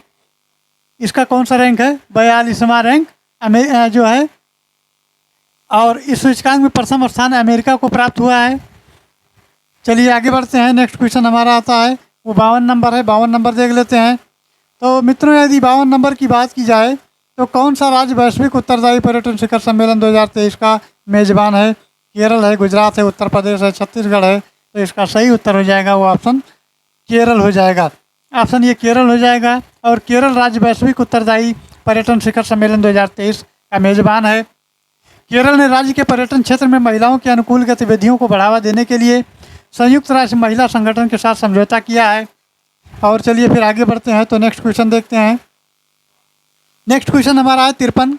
कवच 2023 किस केंद्रीय मंत्रालय द्वारा आयोजित एक राष्ट्रीय स्तर का हैकाथॉन है? पर्यावरण मंत्रालय, रक्षा मंत्रालय, शिक्षा मंत्रालय, या ए और बी, अर्थात पर्यावरण और रक्षा मंत्रालय दोनों है? तो इसका सही उत्तर हो जाएगा वो ऑप्शन सी हो जाएगा, शिक्षा मंत्रालय, यानी एजुकेशनल डिपार्टमेंट है। और कवच 2023 से आयोजित एक राष्ट्रीय स्तर का हैकाथॉन है और विचारों और तकनीकी समाधानों को खोजने के लिए लॉन्च किया गया है। चलिए देश आगे बढ़ते हैं। तो नेक्स्ट क्वेश्चन है 54 नंबर। 54 नंबर की बात की जाए अगर, एक मिनट 54 नंबर को लाने पहले। तो 54 नंबर कहता है जून 2023 में भारतीय फ्रांसीसी नौसेना के बीच में समुद्री साझेदारी अभ्यास कहाँ आयोजित हुआ है? तो मित्रों इसका सही जवाब हो जाएगा, वो ऑप्शन ये हो जाएगा, बंगाल की खाड़ी के बीच हुआ है, बंगाल की खाड़ी में। और ये हुआ है 2023 में भारतीय फ्रांसीसी नौसेना साझेदारी अभ्यास बंगाल खाड़ी हुआ है। और इस अभ्यास में भारत की ओर से एक INS राणा और INS सुमेधा ने भाग लिया था। चलिए आगे बढ़ते हैं, 55 नंबर क्वेश्चन देख लेते हैं। तो 55 नंबर क्वेश्चन कहता है कि 200 अंतर्राष्ट्रीय मैच खेलने वाले पहले पुरुष फुटबॉलर बनने की उपलब्धि हासिल करने वाला खिलाड़ी कौन है? तो कौन है देख लेते हैं। तो मित्रों इसका सही जवाब हो जाएगा, वो ऑप्शन डी हो जाएगा। ये हैं क्रिस्टियानो रोनाल्डो। कौन है? Cristiano Ronaldo. ये 200 अंतर्राष्ट्रीय मैच खेलने वाले पहले पुरुष फुटबॉलर बनने की उपलब्धि इनको हासिल हुई है। और ये 20 जून 2023 को आइसलैंड के विरुद्ध ये उपलब्धि हासिल की है इन्होंने। तो चलिए आगे बढ़ते हैं, 56 नंबर देख लेते हैं। तो 56 नंबर क्वेश्चन कहता है दोस्तों, सीनियर नेशनल रग्बी 75 चैंपियनशिप पुरुष महिला जो 2023 में पुरुष वर्ग का खिताब है वो किसने जीता है? तो किस राज्य ने जीता है दोस्तों? तो वो जीता है, हरियाणा ने जीता है। ऑप्शन ये हरियाणा हो जाएगा। और सीनियर नेशनल रग्बी 75 चैंपियन 2023 पुरुष वर्ग का खिताब हरियाणा ने जीता है। और ये पुरुष वर्ग में पश्चिम बंगाल उप विजेता टीम रहा है। तो चलिए फिर 57 नंबर क्वेश्चन देखते हैं। 57 नंबर क्वेश्चन कहता है दोस्तों, किसके द्वारा जुले लद्दाख यानी हेलो लद्दाख का आयोजन किया गया है? तो ये लद्दाख प्रशासन है, ITBP है, या भारतीय नौसेना है, या भारतीय थल सेना है? तो इसका सही उत्तर हो जाएगा मित्रों, वो सी हो जाएगा, भारतीय नौसेना। और भारतीय नौसेना जो जुले लद्दाख है, ये आउटरीच कार्यक्रम का उद्देश्य लद्दाख में अपनी सेवा के बारे में जागरूकता बढ़ाना और स्थानीय युवाओं और नागरिकों को समाज से जोड़ना होता है। चलिए आगे बढ़ते हैं, नेक्स्ट क्वेश्चन देखते हैं। तो नेक्स्ट क्वेश्चन की तरफ पहले बढ़ लेते हैं दोस्तों। नेक्स्ट क्वेश्चन है, ये करंट का क्वेश्चन है। वर्ष 2023 में इसरो द्वारा चंद्रमा पर अपना तीसरा मिशन चंद्रयान 3 किस रॉकेट ने लॉन्च किया गया है? तो ये रॉकेट लॉन्च करने का जो है इसरो के द्वारा, ये दोस्तों बी ऑप्शन में दिया गया है, LBM-34 यानी LBM-3M4 है। और ये तीसरा मिशन चंद्रयान 3 रॉकेट लॉन्च किया गया है।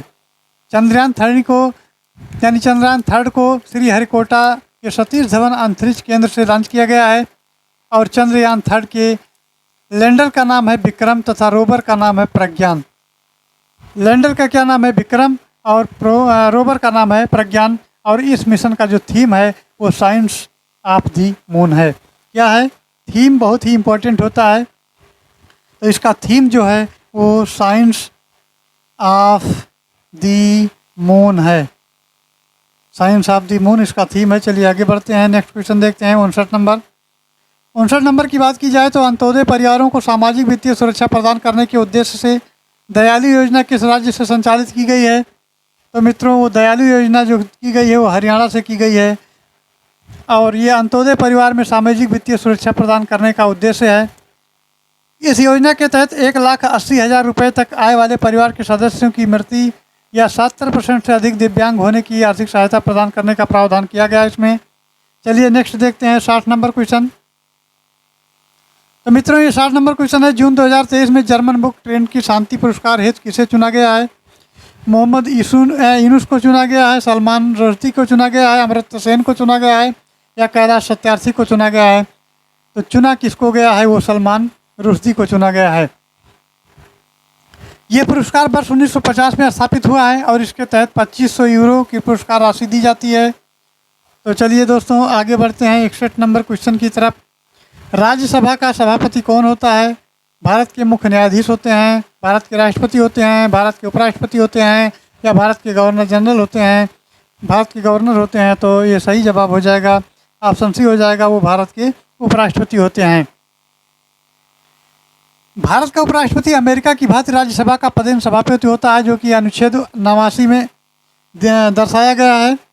और संविधान के अनुच्छेद 83 फर्स्ट के अनुसार 83 फर्स्ट के अनुसार दोस्तों राज्यसभा के एक अस्थायी सदन है और राज्यसभा कभी भंग नहीं हो सकती है। और जम्मू कश्मीर, दिल्ली और पुदुचेरी ऐसे 3 संघ शासित प्रदेश हैं, यानी राज्य हैं, जिन्हें राज्यसभा में स्थान आवंटित किया गया है। और भारतीय संविधान के लागू होने के बाद 3 अप्रैल 1952 को काउंसिल ऑफ स्टेट नाम से सर्वप्रथम राज्यसभा का गठन किया गया है, जिसकी प्रथम बैठक जो हुई थी वो 13 मई 1952 को हुई थी। इसी क्रम में जान लेते हैं दोस्तों, तो राज्यसभा के जो प्रथम सभापति यानी उपराष्ट्रपति थे, प्रथम सभापति उपराष्ट्रपति डॉक्टर सर्वपल्ली राधाकृष्णन थे, जो एक शिक्षक भी हुए थे। इनका जन्म 5 सितंबर को हुआ था और 5 सितंबर को इन्हीं के जन्म दिवस के उपलक्ष्य में शिक्षक दिवस के रूप में मनाया जाता है, 5 सितंबर को। चलिए आगे बढ़ते हैं। नेक्स्ट हमारा क्वेश्चन है 62 नंबर। तो दोस्तों 62 नंबर क्वेश्चन कहता है कि भारत के सर्वोच्च न्यायालय की स्थापना कब हुई थी? 30 जनवरी 1950 को, 25 जनवरी 1954 को, 15 जनवरी 1952 को, 28 जनवरी 1950 को। तो इसका सही उत्तर हो जाएगा दोस्तों, वो ऑप्शन डी हो जाएगा, 28 जनवरी 1950 को हुई थी। और भारतीय संविधान के तहत एकीकृत न्याय की व्यवस्था की स्थापना की गई है, जिसमें शीर्ष पर सर्वोच्च न्यायालय व उसके अधीन उच्च न्यायालय और अधीनस्थ न्यायालयों की श्रेणियां हैं। तो सबसे पहले सुप्रीम कोर्ट है, उसके अंतर्गत हाई कोर्ट है और उसके बाद स्थानीय न्यायालय हैं, जो जिला लेवल के न्यायालय हैं। और भारत संविधान के भाग 5 के अंतर्गत सर्वोच्च न्यायालय से संबंधित प्रावधान यह अनुच्छेद 124 से 147 में उल्लिखित है। चलिए दोस्तों आगे बढ़ते हैं और नेक्स्ट क्वेश्चन को देखते हैं। तो नेक्स्ट है 63 नंबर। निम्नलिखित में से कौन सी नृत्य शैली मार्शल आर्ट प्रथाओं से ली गई है? धूमर है, भरतनाट्यम है, छऊ है या झोरा है? तो इसका सही उत्तर हो जाएगा, वो दोस्तों हो जाएगा ऑप्शन सी, छऊ हो जाएगा। छऊ नृत्य शैली मार्शल आर्ट प्रथाओं से ली गई है और छऊ का सामान्य अर्थ होता है छाया अथवा मुखैटा। क्या होता है? छाया, छाया या मुखैटा। ये मुखैटा भी होता है, छाया भी होता है। और ये नृत्य जो मुख्यतः होता है ये कहाँ कहाँ पाए जाते हैं? तो कहाँ कहाँ पाए जाते हैं? पहला तो झारखंड में पाया जाता है, झारखंड में पाया जाता है। उड़ीसा उसी के बगल में होता है, उड़ीसा में पाया जाता है। पश्चिम बंगाल भी उसी के पास होता है, वहाँ भी पाया जाता है, पश्चिम बंगाल। इसमें जो है जनजातीय क्षेत्र हैं, यहाँ पर ये नृत्य पाए जाते हैं। और छऊ नृत्य को भारत सरकार का एक सांस्कृतिक मंत्रालय ने शास्त्रीय नृत्य का दर्जा दिया है। दोस्तों सन 2010 में छऊ नृत्य में यूनेस्को द्वारा अमृत सांस्कृतिक विरासत की प्रतिनिधि सूची में शामिल कर लिया गया था। और धूमर जो है राजस्थान का यह परंपरागत लोक नृत्य है। धूमर जो है क्या है? ये राजस्थान का परंपरागत लोक नृत्य है। और भरतनाट्यम शास्त्रीय नृत्य शैली का विकास तमिलनाडु में हुआ है।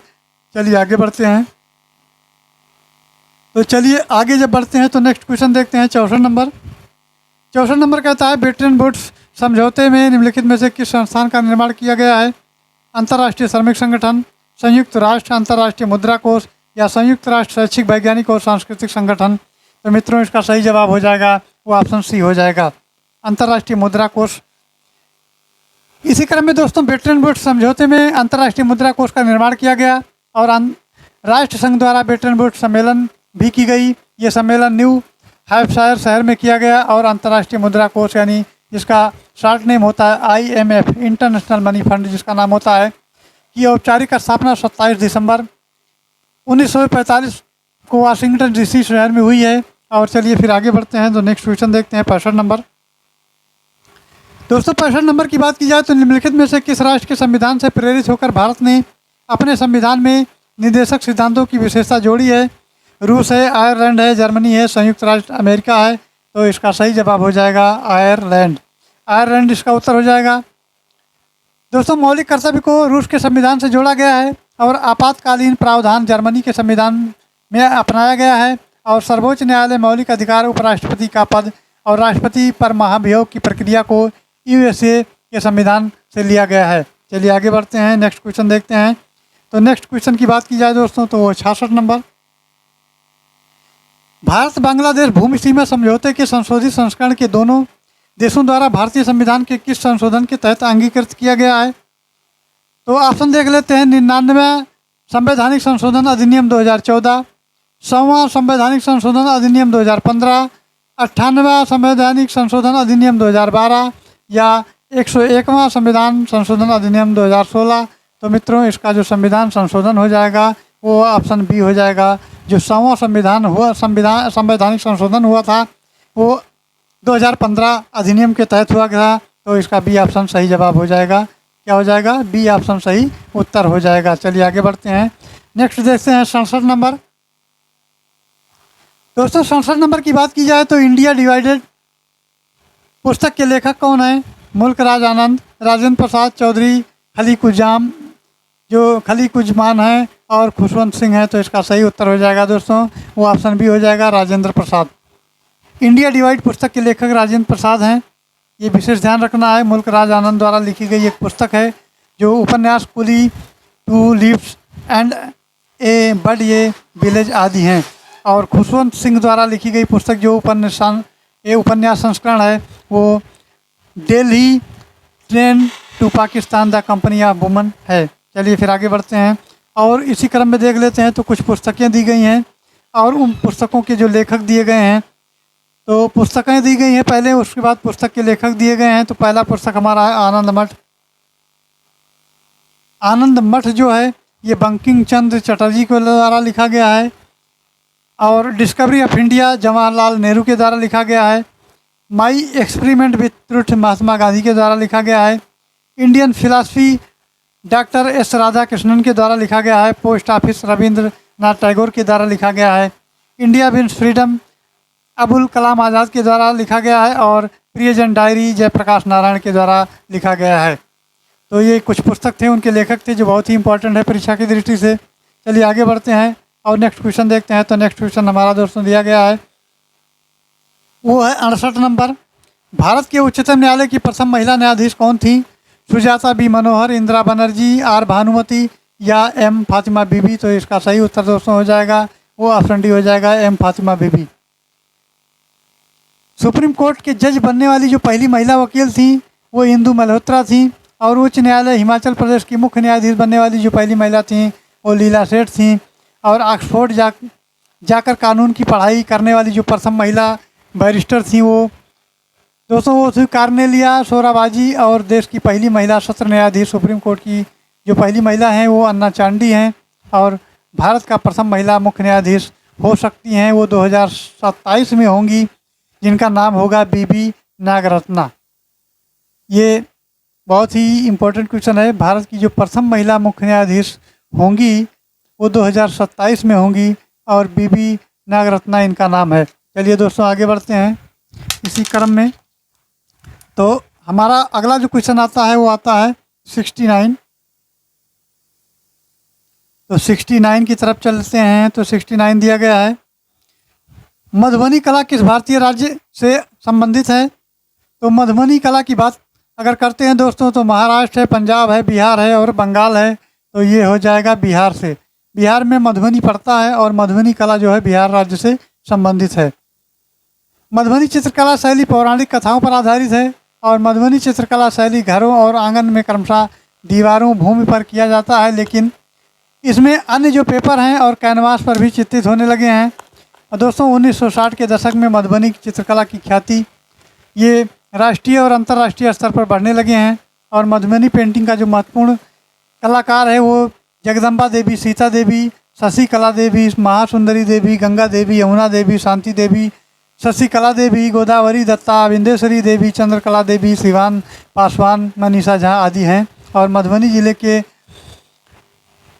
जितवारपुर स्थित सौराष्ट्र मैदान में मधुबनी पेंटिंग के एक संस्थान भी खोले गए हैं जो कला और पाठ्यक्रम पर निर्धारित हैं। शिक्षा जो प्रदान कर डिग्री और डिप्लोमा कोर्स में भी करती हैं। तो ये चार्ट है। चार्ट में दोस्तों है ये चार्ट देख लेते हैं। तो मधुबनी चित्रकला जो है मधुबनी है, ये है बिहार में। ये पूछा जाता है कहाँ कहाँ है। और दोस्तों दूसरा आता है पट्टचित्र। पट्टचित्र की बात की जाए पट्टचित्र कला की तो ये है उड़ीसा में, यानी उड़ीसा में है। और ये पिथौरा चित्रकला है। पिथौरा जो चित्रकला दोस्तों है वो है गुजरात और मध्य प्रदेश में। गुजरात में है और एमपी में है। चलिए फिर आगे देखते हैं। तो कलमकारी जो चित्रकला है कौन सी है? कलमकारी।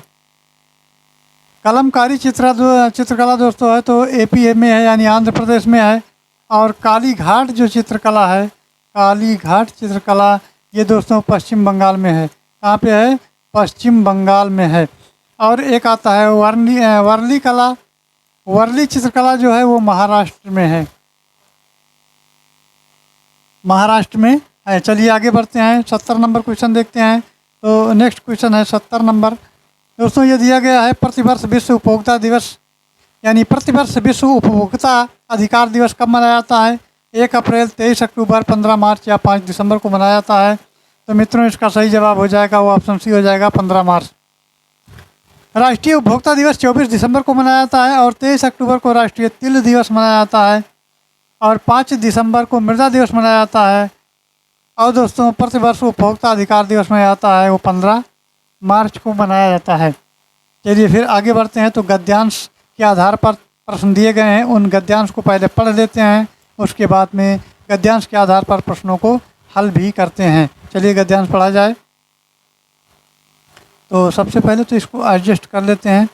तो गद्यांश की बात की जाए दोस्तों, तो गद्यांश में दिया गया है, यह है मानव जीवन में कितनी संभावनाएं छिपी हैं, इसकी कोई सीमा नहीं है।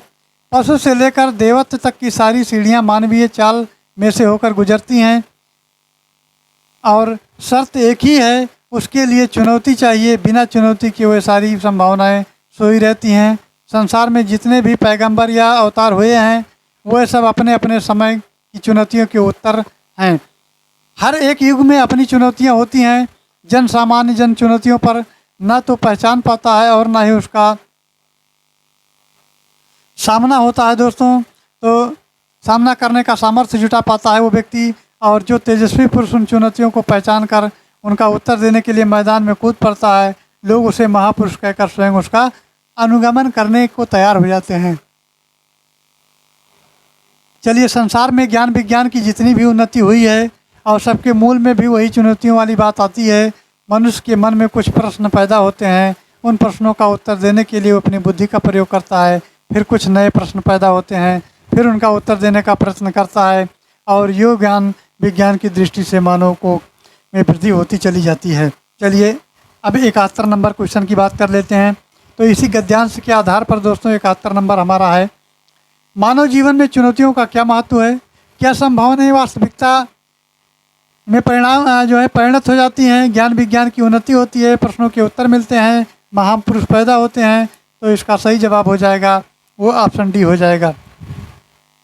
इसमें महापुरुष पैदा होते हैं जो कि पहले ही गद्य में मिल चुका है।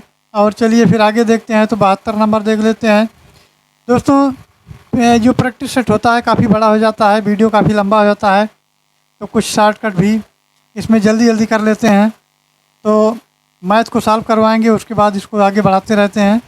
तो हमारा जो 72 नंबर क्वेश्चन दोस्तों है वो ज्ञान विज्ञान उन्नति किस प्रकार की होती है? तो दोस्तों इसका ऑप्शन हो जाएगा बी, प्रश्नों के उत्तर खोज कर होती है। और चलिए फिर आगे बढ़ते हैं। तो 73 नंबर क्वेश्चन है दोस्तों, तो सामान्य मनुष्य तेजस्वी क्यों नहीं बन पाता? क्यों नहीं बन पाता? उत्तर नहीं खोज पाता, चुनौतियों की पहचान नहीं कर पाता, महापुरुषों का अनुमान नहीं लगा पाता, या बुद्धिहीन होता है? तो इसका सही उत्तर हो जाएगा वो ऑप्शन भी हो जाएगा, चुनौतियों को पहचान नहीं पाता वो। चलिए फिर आगे बढ़ते हैं। 74 नंबर, तो यह है मानवीय चोलों से क्या अभिप्राय है? मनुष्य के वस्त्र से है, मानव शरीर से है, मानव के गुण से है, या मानवीय मूल्य के आदर्श से है? तो दोस्तों इसका सही उत्तर हो जाएगा वो ऑप्शन बी के साथ जाएगा, मानव शरीर हो जाएगा। और 75 नंबर क्वेश्चन की बात की जाए तो प्रस्तुत गद्यांश का जो शीर्षक है, अधिकतर दोस्तों गद्यांश के शीर्षक पूछे जाते हैं। तो इसका शीर्षक क्या होगा? ज्ञान विज्ञान की उन्नति होगा, सामान्य जन और महापुरुष होगा, संभावनाएं होंगी, मानव जीवन में चुनौतियों का महत्व होगा। तो इसका सही जवाब हो जाएगा दोस्तों वो ऑप्शन डी हो जाएगा, मानव जीवन में चुनौतियों का महत्व हो जाएगा। चलिए फिर आगे बढ़ लेते हैं। तो नेक्स्ट क्वेश्चन दिया है, अब इसमें एक गद्यांश और आता है, तो इस गद्यांश को देख लेते हैं। तो सबसे पहले तो गद्यांश 76 से 80 तक के प्रश्न इसमें मिलेंगे। तो विद्वानों का एक कथन बहुत कठिन ठीक है कि विनम्रता के बिना स्वतंत्रता को कोई अर्थ नहीं होता है, और इस बात को सब लोग जानते हैं कि आत्म संस्कार के लिए बहुत थोड़ा मानसिक स्वतंत्रता परमावश्यक है, चाहे उन स्वतंत्रता में अभिमान और नम्रता दोनों का मेल हो, और चाहे वो नम्रता की ओर उत्पन्न हो। यह बात तो निश्चित है कि मनुष्य मर्यादापूर्वक जीवन व्यतीत करना चाहता है, उसके लिए वो गुण अनिवार्य है जिसमें आत्मनिर्भरता आती है। जिससे अपने पैरों के बल खड़ा होना आता है। और युवा ये सदा स्मरण रखना चाहिए युवा को कि वो बहुत कम बातें जानता है। अपने ही आदर्श से वो बहुत ही नीचे और उसकी आकांक्षाएं और योग्यताएं भी कहीं भी बढ़ी हुई हैं। उसे इस बात पर ध्यान रखना चाहिए कि वो अपने बड़ों का सम्मान करे, छोटों को बराबर और बराबर वालों से भी कोमलता का व्यवहार करे। ये बातें आत्ममर्यादा के लिए आवश्यक हैं। ये सारा संसार जो कुछ हम और कुछ हमारा है, हमारा शरीर, हमारी आत्मा, हमारे भोग, हमारे घर, बाहर की दशा और हमारे बहुत से अवगुण और थोड़े गुण जो इसी बात की आवश्यकता प्रकट करते हैं, तो हमें अपनी आत्मा में नम्र रखना चाहिए। और नम्रता से मेरा अभिप्राय दब्बूपन से नहीं है, जिसके कारण मनुष्य दूसरों के मुंह ताकता है और उसका संकल्प क्षीण और उसकी प्रज्ञा मंद हो जाती है, जिसके कारण वो आगे बढ़ने के समय भी पीछे रहता है। और इस अवसर पर पढ़ने पर वो झटपट किसी बात का निर्णय नहीं कर पाता। मनुष्य का बेड़ा उसके अपने ही हाथ में है, उसे चाहे वो जिधर ले जाए, जिधर चाहे जिधर मोड़ दे। तो भारत सच्ची आत्मा वही है जो प्रत्येक स्थिति के बीच अपनी राह अपने हाथ निकालती है। इसी गद्यांश के आधार पर प्रश्नों के उत्तर को देखते हैं। तो दोस्तों हमारा जो 76 नंबर क्वेश्चन है, आत्म संस्कार के लिए किन गुणों का होना आवश्यक है? क्या मानसिक स्वतंत्रता का होना आवश्यक है, मर्यादा का होना आवश्यक है, अभिमान और विनम्रता का होना आवश्यक है, या दब्बूपन का होना आवश्यक है? तो इसका सही जवाब हो जाएगा दोस्तों ऑप्शन सी हो जाएगा, अभिमान और विनम्रता का होना आवश्यक है। चलिए फिर आगे बढ़ते हैं, 77 नंबर क्वेश्चन देखते हैं। तो इसको पहले छोटा कर लें। तो नेक्स्ट क्वेश्चन है दोस्तों, मर्यादापूर्ण जीवन में मनुष्य को क्या लाभ होता है? तो इसका सही जवाब हो जाएगा वो ऑप्शन डी हो जाएगा, मनुष्य में आत्मनिर्भरता आकर उसका खुद में सामर्थ्य पर। चलिए देख लेते हैं। तो मनुष्य में आत्मनिर्भरता आकर उसका खुद के सामर्थ्य में खड़ा होना होता है, जो कि ऑप्शन डी में दिया गया है। ऑप्शन डी इसका करेक्ट आंसर हो जाएगा। चलिए दोस्तों 78 नंबर क्वेश्चन करते हैं। तो 78 नंबर क्वेश्चन कहता है, आत्ममर्यादा के लिए युवाओं में कौन सी बातें होना लाजमी है? अवसर पड़ने पर झटपट किसी बात का निर्णय कर पाना, आत्मनिर्भर बनकर खुद के बलबूते पर खड़े रहना, अपने से बड़ों का सम्मान करना, छोटे और बराबर वालों की कोमलता व्यवहार करना, और अपने ही आदर्श से बहुत ही ऊंचा उठना ये जानना। तो इसका सही उत्तर हो जाएगा 78 का सी, अपने से बड़ों का सम्मान करना और छोटे के बराबर कोमलता के व्यवहार करना। चलिए आगे बढ़ते हैं, 79 नंबर देख लेते हैं। तो दोस्तों 79 नंबर है, इस गद्यांश के अनुसार सच्ची आत्मा वो होती है, कौन होती है? जो कितनी भी दुर्लभ स्थिति में अपनी राह खुद निकाल कर आती है, जो खुद को विनम्र कर पाए, जो मर्यादापूर्ण हो, जो आत्मनिर्भर हो। तो इसका मित्रों सही जवाब हो जाएगा वो ऑप्शन ये हो जाएगा, जो कितनी भी दुर्लभ स्थिति में अपनी राह खुद निकाल कर आती हैं। चलिए फिर आगे बढ़ते हैं। तो 80 नंबर क्वेश्चन देखते हैं। 80 नंबर क्वेश्चन की बात की जाए तो प्रस्तुत गद्यांश के लिए ऊपर शीर्षक क्या है? तो जो शीर्षक है दोस्तों तो वो है ऑप्शन बी, यानी विनम्रता की शक्ति। विनम्रता की शक्ति इसका सही उत्तर हो जाएगा। अब दोस्तों 81 से 85 तक के उत्तर हमारे ये ग्राफों पर आधारित हैं। तो इस सवाल को चलिए आगे डिटेल से लगवाने वाले हैं, तो लगवाएंगे। चलिए आगे बढ़ते हैं।